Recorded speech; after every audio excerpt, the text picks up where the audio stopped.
Are you trying to remove someone from your Cash App history but can't find the option? In this quick tutorial, I'll show you the only real way to remove a person from your Cash App interaction list and keep them from contacting you again.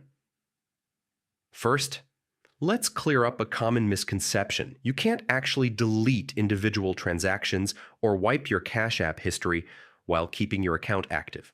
Federal law requires Cash App to keep records of your transactions. The only way to completely erase your history is by closing your account and starting fresh with a new one. But there's still a solution. If you just don't want to see or interact with a certain person anymore, you can block them.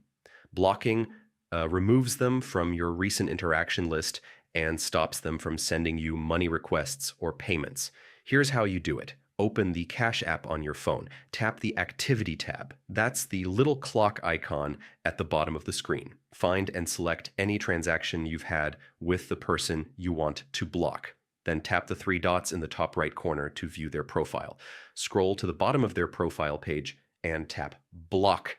Then confirm by tapping Block again. That's it! You've now successfully blocked them and they won't appear in your interactions or be able to contact you